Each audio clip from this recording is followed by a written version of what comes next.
안녕하세요.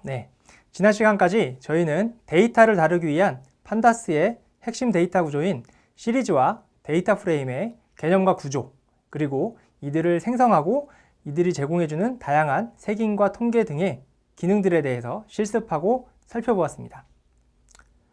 여러분들이 데이터를 다루고 분석을 한다고 하면 여러분들이 지금 저희가 지난 시간에 했던 것처럼 여러분들이 직접 데이터를 막 수동으로 입력을 해서 생성을 하는 경우는 사실은 많지 않을 겁니다. 대부분의 경우에는 어딘가에서 제공해주는 데이터를 여러분들이 얻어서 사용을 할 겁니다.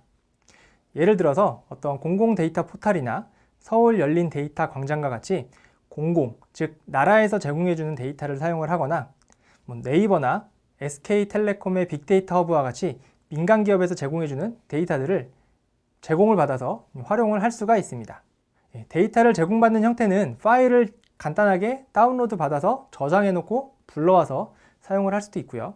API라고 하는 그 프로그래밍 인터페이스를 통해서 실시간으로 데이터를 가지고 올 수도 있습니다. 혹은 그러한 웹 스크래핑이라고 하는 기술을 활용을 해서 웹사이트에 있는 데이터를 여러분들이 복사해서 가지고 와서 프로그래밍을 통해서 가공해서 여러분들만의 데이터로 가지고 올 수도 있습니다.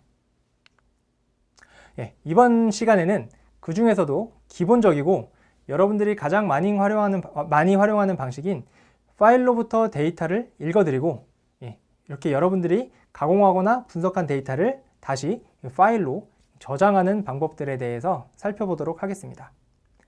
파일에도 여러 가지의 형태가 있지만 일반적으로 가장 많이 사용하는 CSV와 엑셀 파일에서 데이터를 읽고 그 읽은 데이터를 가공해서 다시 파일로 쓰는 그런 함수들인 그 네 가지 함수 readCSV, 그러니까 readCSV, toCSV는 CSV 형태의 파일로 읽고 쓰는 함수이고요.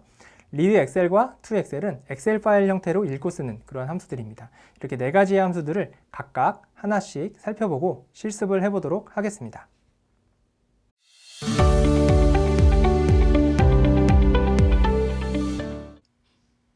그러면 그 CSV 파일을 읽는 실습을 해보도록 하겠습니다. 일단 실습을 위해서 판다스를 임포트를 하겠습니다. 가장 먼저 실습해볼 데이터를 한번 보도록 하겠습니다. 그 데이터 파일이 여러분들의 실습 파일에서 읽을 수 있는 위치에 여러분들의 데이터가 있어야 되는데요.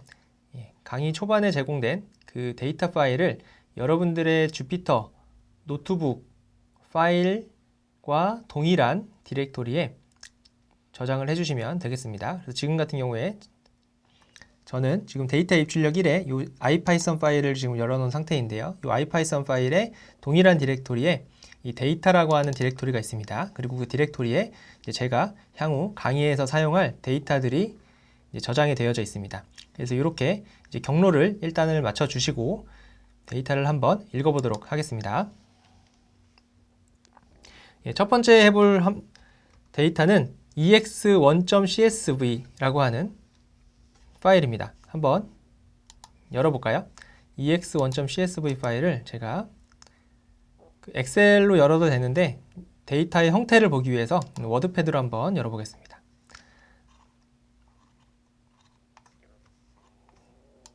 이렇게 열어보면 그 A, B, C, D 메시지 1, 2, 3, 4, 헬로우처럼 이 각각의 데이터의 필드들이 이제 콤마로 구분돼서 데이터가 저장이 된 걸 확인을 해볼 수가 있습니다.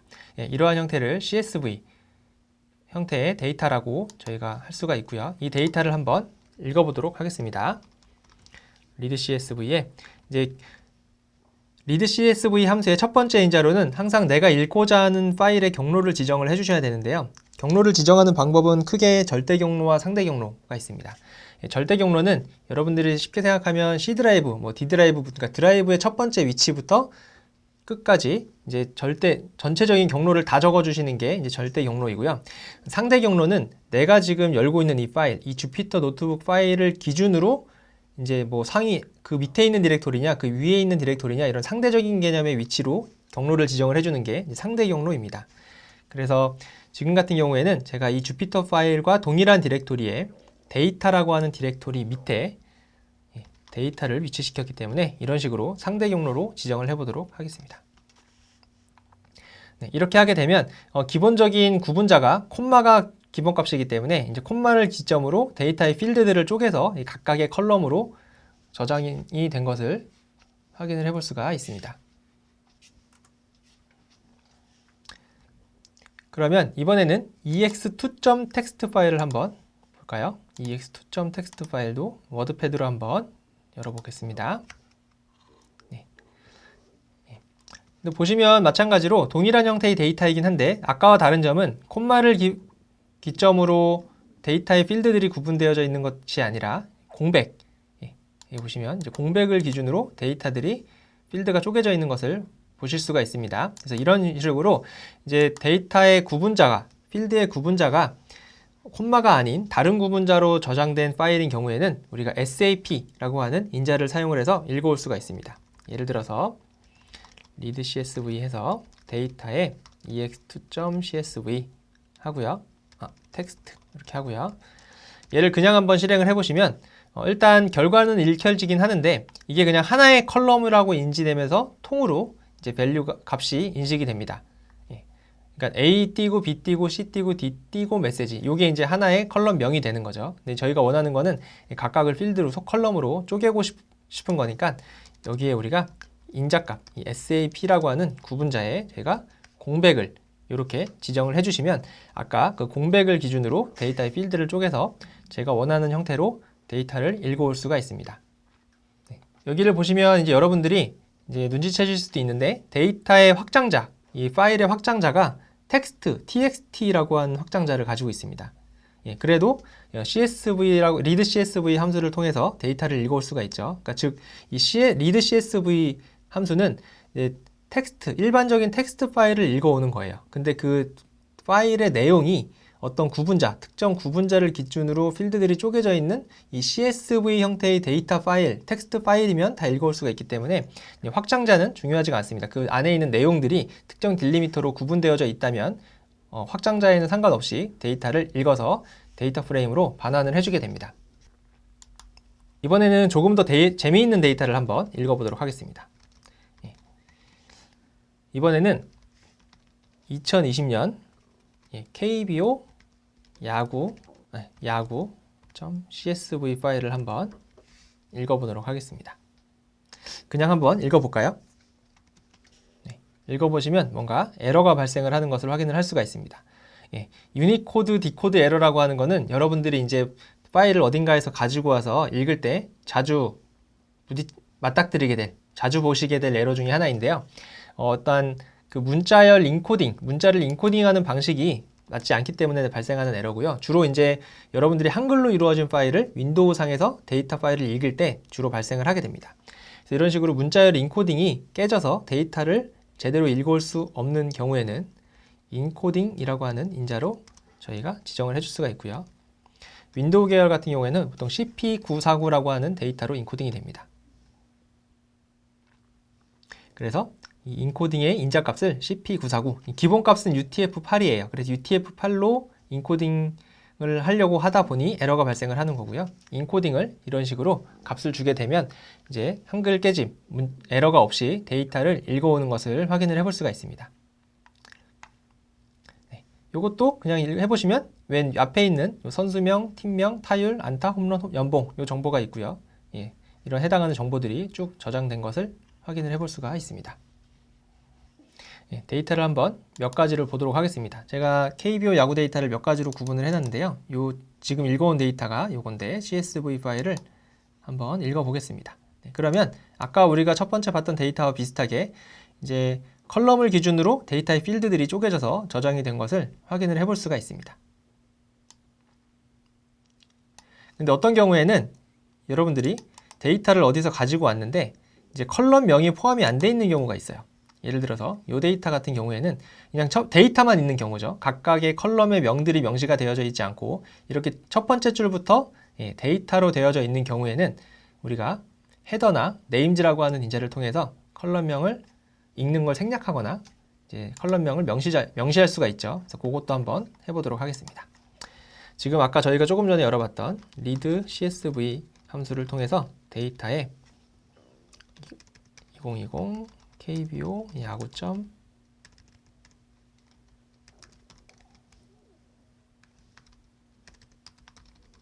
컬럼명 미포함 .csv 파일을 한번 읽어보도록 하겠습니다. 얘도 마찬가지로 한글이니까 인코딩은 똑같이 cp949를 해주시면 데이터를 읽어오는 것을 확인을 해볼 수가 있는데요. 기본적으로 우리가 아무런 인자값도 주지 않으면 첫 번째 줄에 있는 데이터를 무조건 컬럼명으로 인지를 하기 때문에 첫 번째에 있는 데이터를 이제 컬럼명으로 지정이 된 것을 확인을 해볼 수가 있습니다. 그래서 이런 경우에 몇 가지 해결할 수 있는 방법들이 있는데요. 첫 번째는 이제 헤더라고 하는 인자를 활용을 하는 거죠. 이 헤더라고 하는 인자는 내가 컬럼명으로 사용할 그 라인을 지정을 해주는 거예요. 그래서 기본적인 값이 0이에요. 기본 값이 0입니다. 첫 번째 줄이죠. 첫 번째 줄을 컬럼명으로 써라 라고 하는 게 이제 기본 값인데요. 얘를 우리가 non이라고 주게 되면 컬럼명이 없어. 이 파일에는 컬럼명을 가지고 있지 않기 때문에 그냥 첫 번째 줄부터 데이터로 읽어라 라고 저희가 지정을 해줄 수가 있습니다. 마찬가지로 이 예제에서는 맞진 않지만 예를 들어서 컬럼명을 두 줄을 쓸 수도 있습니다. 이렇게 0,1 이렇게 두 개 주게 되면 이 앞에 있는 두 개의 줄을 컬럼명으로 사용해라 라고 할 수도 있어요. 이거는 나중에 계층 색인을 할 때 조금 더 살펴보도록 하겠습니다. 아무튼 이런 식으로 우리가 그 헤더 인자를 통해서 내가 컬럼명으로 사용하고자 하는 행의 번호를 지정을 해줄 수가 있습니다. 이렇게 해줄 수도 있고요. 아니면 이렇게 해도 되고요. 지금 결과를 보시면 이 컬럼명이 이제 실제로는 이 데이터에 없기 때문에 0, 1, 2, 3, 4로 시작되는 그냥 기본 값으로 할당이 된 것을 볼 수가 있고요. 만약에 우리가 데이터를 읽으면서 어떤 컬럼명을 바로 지정을 해주고 싶은 경우에는 여기 헤더라고 하는 인자를 사용하셔도 되지만 이 names라고 하는 인자를 통해서 우리가 그냥 컬럼명을 지정을 해줄 수도 있습니다. 예를 들어서 우리가 알고 있는 대로 선수명, 팀명, 타율, 안타, 홈런, 연봉 이런 식으로 이제 값들을 지정을 해서 사용을 할 수도 있습니다. 그럼 이렇게 되면 이제 names라고 하는 인자가 있으면 기본적으로 컬럼명은 파일에 되어져 있지 않기 때문에 지금 이 인자 값을 기준으로 컬럼명을 지정하고 첫 번째 줄부터 데이터로 읽으라 라고 하는 의미가 되겠습니다. 오타가 있었네요. 팀명 이런 식으로 하게 되면 저희가 원하는 대로 데이터를 읽어올 수가 있습니다. 이번에는 다른 데이터도 한번 볼까요? 동일한 데이터이긴 한데 여기 주석 포함이라고 하는 데이터가 있습니다. 이 주석 포함이라고 하는 데이터를 한번 열어보도록 하겠습니다. 여러분들이 어딘가에서 데이터를 가지고 오면 이렇게 되어져 있는 경우도 많이 보실 수가 있는데요. 예를 들어서 여기에 보시면 앞에 있는 줄들이 그냥 이 데이터들에 대한 설명을 이렇게 쭉 적어 놓은 겁니다. 그냥 문서화하는 형태로 해서 이 데이터는 2020년 한국 프로야구 타자 기록이며 이 사이트에서 가져온 데이터다. 그리고 컬럼명은 각각 이렇게 된다 라고 하는 것들이 이제 데이터로 그냥 콤마로 구분돼서 저장되어져 있는 게 아니라 이러한 주석 형태로 데이터를 설명하는 그 내용들이 포함되어져 있는 파일들도 여러분들이 많이 보실 수가 있는데요. 이러한 경우에는 어떤 식으로 데이터를 읽어올 수 있는지를 보도록 하겠습니다. 가장 쉬운 방법은 여러분들이 그냥 이 파일을 편집을 하는 거죠. 여기 앞에 있는 네 줄을 없애버리고 여러분들이 그냥 편집한 다음에 얘를 우리가 아까 좀 전에 배웠던 방법대로 데이터를 읽어올 수도 있겠는데요. 이번에는 저희가 어떤 그 리드 CSV의 인자값을 활용해서 굳이 우리가 저 파일을 편집하지 않아도 읽어오는 방법을 보도록 하겠습니다. 요 똑같은 거를 한번 컨트롤 C를 해서 갖고 온 다음에요. 요 파일 명만 컬럼명 미포함이 아니라 주석 포함으로 바꿔보도록 하겠습니다. 그냥 한번 읽어볼까요? 그냥 한번 읽으면 뭔가 에러가 발생을 하는 걸 볼 수가 있습니다. 뭔가 데이터를 앞줄을 읽으려다가 이제 에러가 발생을 한 건데요. 이러한 경우에는 몇 가지 방법들이 있는데 한 두 가지를 살펴보도록 하겠습니다. 첫 번째는 skip rows라고 하는 인자를 사용을 하는 겁니다. 인자의 명에서도 알 수 있듯이 어떤 내가 데이터로 읽고 싶지 않은 줄 번호, 행 번호를 제가 지정을 해줄 수가 있습니다.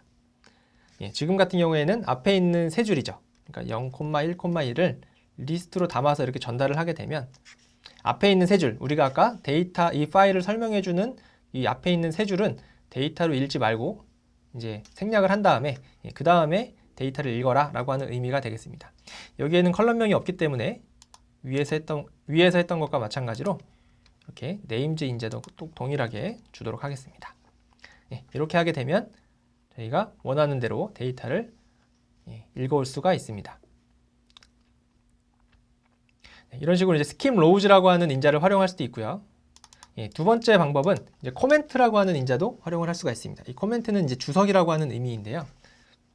이 동일한 구문을 복사해서 가지고 온 다음에 이 스킵 로우즈 대신에 여기다가 코멘트라고 하는 인자를 사용을 해보도록 하겠습니다. 이 코멘트를 이렇게 별로 한번 해볼게요. 이렇게 하게 되면 동일하게 결과가 출력되는 걸 확인해 볼 수가 있는데요. 이 코멘트라고 하는 인자는 어떤 요 별표, 요 아스테리크로 시작되는 줄은 무조건 데이터로 보지 않겠다. 주석으로 보겠다 라고 하는 의미입니다. 그래서 아까 데이터를 보시면 이 앞에 있는 세 줄은 항상 이렇게 이제 아스테리크로 시작이 되죠. 그래서 이런 줄들이 이제 뒤에 이제 막 중간중간 이 데이터 중간중간에 껴 있어도 저 아스테리크로 되어져 있는 줄은 항상 데이터에서 제외시켜서 이제 읽어오는 그런 인자입니다. 그래서 훨씬 더 간단하죠. 이렇게 이제 저희가 원하지 않는 행위나 원하지 않는 형태의 데이터들을 이제 읽지 않는 그러한 스킵 로우즈랑 코멘트라고 하는 인자에 대해서도 간단하게 살펴보았습니다. 어떤 분들은 의문을 제기하실 수도 있는데 예를 들어서 이런 거예요. 앞에 이제 우리가 아까 3개의 줄을 스킵 로우즈로 제외를 했는데 요 비어있는 줄 있죠. 요 비어있는 줄이 지금 데이터로 읽혀지지가 않았습니다. 그거는 이제 기본적으로는 줄이 이제 비어 있으면 이 함수가 기본값이 이제 비어 있는 줄 같은 경우에는 데이터를 읽지 않도록 설정이 되어져 있기 때문이고요. 만약에 이런 줄도 내가 읽고 싶다. 저런 줄도 읽고 싶은 경우에는 우리가 인자값을 변경해주면 할 수는 있습니다. 그런 일이 사실 많지는 않겠지만 그 인자값이 있어요. skip blank lines 해가지고 얘를 기본값이 true예요. 그러니까 blank line 아무것도 없는 라인은 스킵 하는 게 기본값이 true인데 얘를 내가 만약에 false를 하게 되면 아까 이제 요 별표로 시작되는 앞에 있는 세 줄은 이제 데이터에서 제외가 되고 이 비어 있는 줄은 포함이 돼서 이렇게 데이터로 나오게 됩니다. 근데 사실 이런 경우가 사실 많지는 않겠죠. 이번에는 용량이 매우 큰 파일을 읽어오도록 하겠습니다. 예를 들어서 여러분들이 데이터 파일을 읽어오는데 그 용량이 되게 큰 경우가 있어요. 뭐 몇 기가라고 가정을 해서 굉장히 큰 데이터를 읽어온다고 가정을 한번 해보도록 하겠습니다. 그러면 이제 그 데이터를 한 번에 지금처럼 읽어서 데이터 프레임으로 저장해오는 게 불가능할 수도 있죠. 시간이 오래 걸리는 거는 둘째 치더라도 만약에 여러분들의 이 컴퓨터의 사양에 따라서 그 메모리의 사용량이 이제 이 PC, 이 컴퓨터의 성능을 넘어서게 되면 이 컴퓨터가 이제 제대로 동작하지 않고 죽어버리는 그러한 현상이 발생하게 되는데 그거를 out of memory, OOM 에러라고 합니다. 그러니까 메모리의 용량을 벗어났다라고 하는 의미로 이제 OOM 에러가 발생을 하게 됩니다.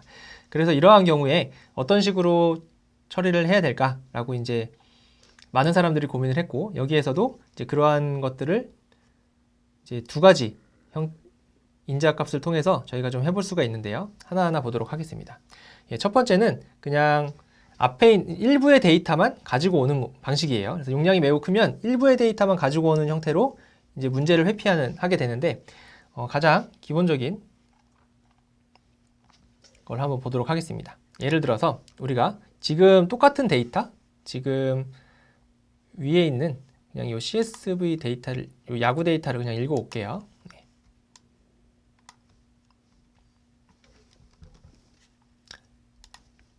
주석 포함이 아니라 그냥 요 야구 데이터를 이렇게 읽어 오겠습니다. 이 데이터가 이제 지금 실제로는 크진 않지만 이제 매우 커서 지금 내 컴퓨터 상으로는 이 전체 선수의 데이터를 다 읽어올 수 없다라고 가정을 하겠습니다.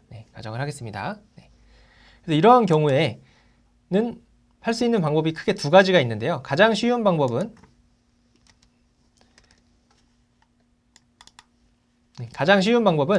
이제 일부의 데이터만 읽어오는 방식이죠. 일부의 데이터만 읽어오는 방식입니다. 그래서 첫 번째는 nrows라고 하는 인자가 있습니다. number of rows, 행의 개수죠.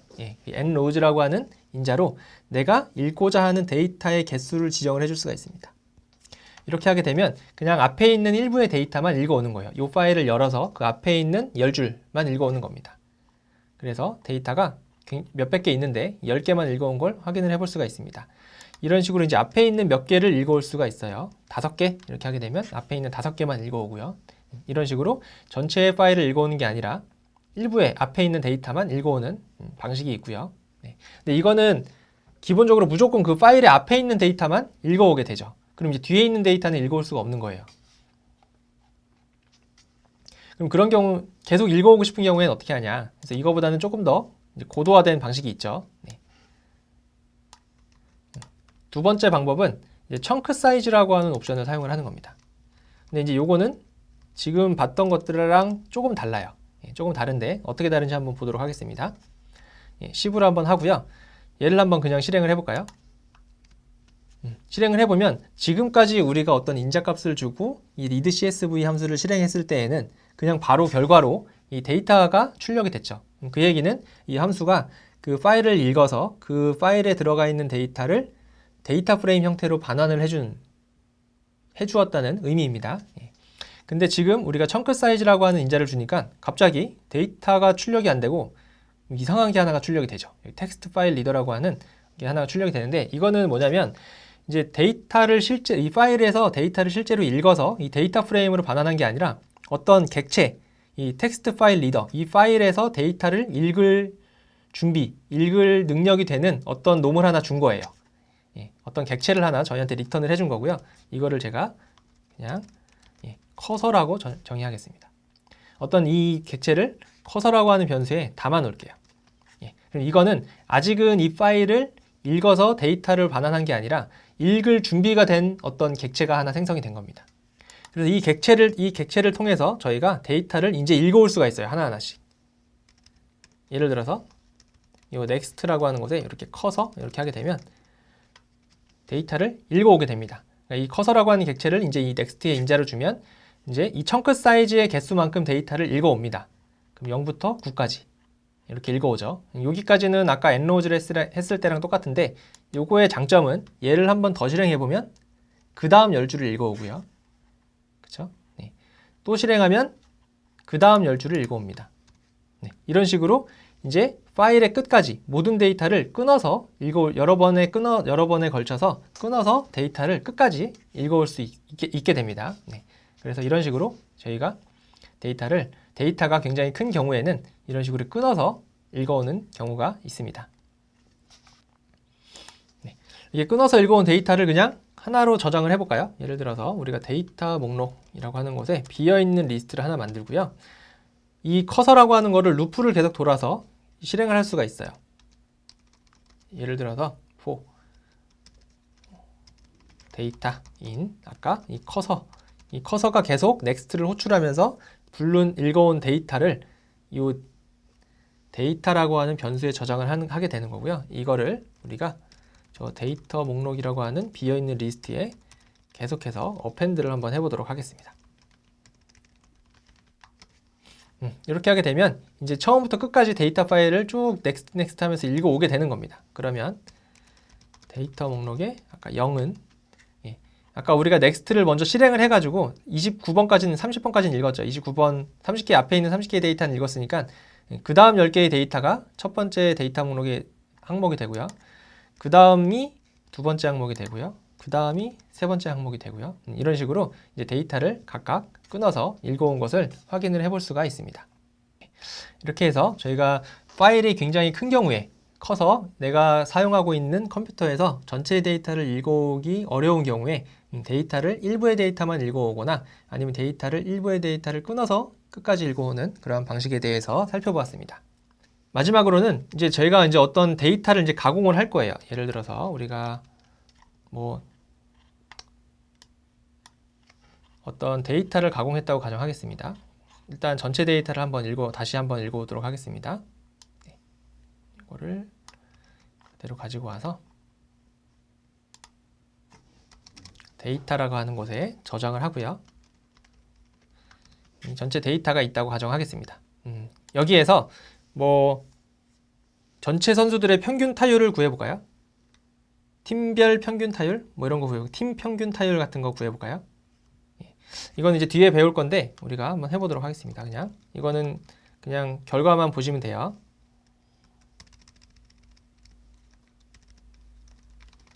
어떤 이 데이터를 가지고 우리가 막 데이터를 나중에 분석을 하게 될 거예요. 그렇죠? 예. 그래서 타율의 안타 전체 총 안타 수를 한번 해볼까요?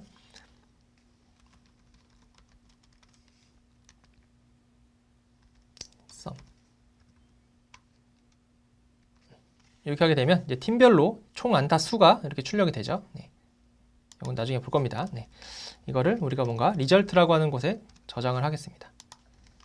네. 리절트에 이렇게 저장이 되는데 이제 이 데이터를 이제 우리가 다시 이제 CSV 형태의 파일로 저장하고 싶다. 뭐 이런 경우에는 그냥 to.csv 함수를 사용을 하시면 됩니다.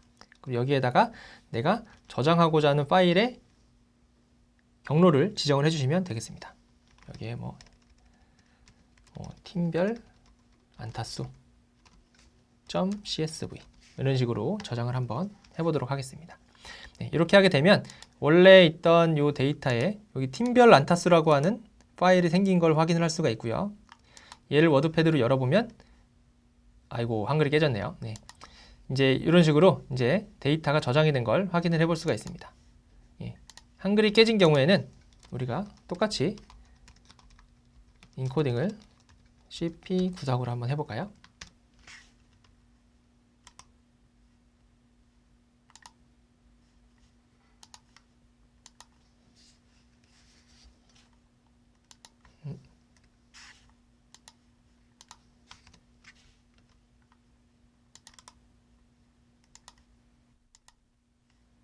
네.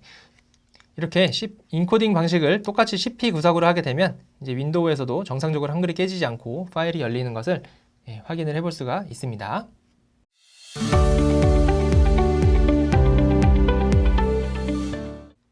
이번에는 read excel이라고 하는 함수를 가지고 엑셀 파일을 한번 읽어보도록 하겠습니다. 엑셀 파일의 인자는 조금 전에 설명드렸다시피 read CSV에서 제공해주는 인자들과 굉장히 흡사한 면이 많기 때문에 그런 것들을 하나하나 살펴보기보다는 이 read 엑셀에서 많이 사용하는 인자인 시트 네임에 대해서만 간단하게 한번 살펴보도록 하겠습니다. 우리가 실제 실습에서 사용해볼 함수는 이 KBO 야구라고 하는 이 엑셀 파일입니다. 이 엑셀 파일을 한번 열어보도록 하겠습니다. 엑셀 파일이니까 엑셀로 열도록 하겠습니다. 네. 엑셀 파일을 열어보면 이거는 시트가 여러 개가 있습니다. 이렇게 시트가 이렇게 팀별로 시트의 이름이 있죠. 이렇게 팀별로 시트가 있고요. 이 각각에 해당하는 팀에 해당하는 선수들에 대한 기록들이 동일하게 이렇게 저장이 되어져 있습니다. 이런 식으로 저장된 그러한 타자 기록이라고 보시면 되겠고요. 이거를 한번 읽어보도록 하겠습니다.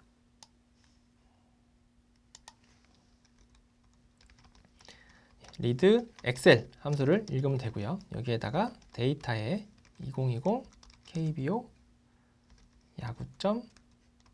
yagu.slsx 엑셀 파일을 그대로 한번 읽어볼까요? 네. 읽어보시면 문제없이 데이터를 읽어오는 것을 확인을 해볼 수가 있고요. 우리가 아무런 이 경로를 외에는 아무런 인자값을 주지 않으면 기본값으로 수행이 되고 기본값이 보시는 바와 같이 첫 번째 시트에 있는 데이터를 읽어오게 됩니다. 근데 지금 아까 엑셀 파일에서 보셨던 바와 같이 여기에는 시트가 여러 개가 있죠. 시트가 팀별로 여러 개가 있는데 그 여러 개의 시트에 있는 데이터를 그 중에서 내가 원하는 시트만 읽어오거나 혹은 전체의 시트를 다 읽어오거나 이런 것들을 할 수가 있는데요. 이 구문을 복사를 한 다음에 여기 시트 네임이라고 하는 인자를 하나 주도록 하겠습니다. 이 기본값이 0이에요. 0. 아까 위에서 했던 거랑 동일하게 첫 번째 시트에 있는 데이터를 읽어오게 되고요. 이 시트 네임을 1로 주게 되면 두 번째 시트에 있는 SK, 시트가 두 번째가 SK죠. 이 두 번째 시트에 있는 데이터를 읽어오게 됩니다. 마찬가지로 뭐 2라고 하면 세 번째 시트에 있는 데이터를 읽어오겠죠. 네, 이런 식으로 그 시트의 번호를 이렇게 지정을 해줄 수도 있고요. 아니면 여기에다가 그 시트의 이름, 실제 엑셀 파일에 있는 요 밑에 있는 시트의 이름이 있죠. 예를 들어서 나는 한화를 읽어오고 싶다. 한화를 읽어오고 싶다라고 하면 여기에다가 한화 이런 식으로 시트의 이름을 부여하게 되면 그 해당하는 시트에 있는 데이터를 읽어올 수가 있습니다. 그러면 이번에는 두 개의 시트에 대한 데이터를 한번 읽어와 볼까요? 예를 들어서 나는 LG랑 두산에 대한 시트 정보만 가지고 오고 싶다라고 하면 LG와 이 두산이라고 하는 이 시트의 이름을 이렇게 리스트로 나열해서 실행을 해보시면 데이터를 읽어오죠. 그렇죠? 예, 읽어오는 데이터가 아까와는 다르게 보기가 조금 불편한 것을 볼 수가 있는데요. 이거는 이제 두 개 이상의 원래 하나의 시트에 있는 데이터를 읽어오면 그 하나의 시트에 있는 데이터를 그냥 데이터 프레임으로 변환해서 리턴을 해주게 되는데 두 개 이상의 시트에서 데이터를 읽어올 때에는 이제 이 아웃풋에 있는 결과에서 보시는 바와 같이 이제 사전 타입의 데이터로 리턴을 해주게 됩니다. 여기 중괄호가 있는 걸 보실 수가 있죠. 중괄호가 있다는 얘기는 이제 사전 타입이라고 하는 의미죠. 그래서 키가 시트의 이름이 되고요. 밸류가 그 시트에 해당하는 데이터 이렇게 됩니다. 그래서 요거를 제가 데이터로 저장을 해볼까요? 예, 그러면 이 데이터의 타입을 한번 보시면 딕트, 사전 타입인 걸 확인을 해볼 수가 있고요. 데이터의 키를 보면 LG 두산, 즉 시트의 이름이 된 걸 볼 수가 있습니다. 네. 그래서 여기에서 사전 타입이니까 그 사전 타입에 해당하는 문법으로 LG에 있는 데이터를 가지고 오고 싶으면 이런 식으로 하게 되면 LG에 해당하는 이 데이터를 가지고 올 수가 있고요. 두산을 넣으면 두산에 해당하는 데이터를 가지고 올 수가 있겠죠.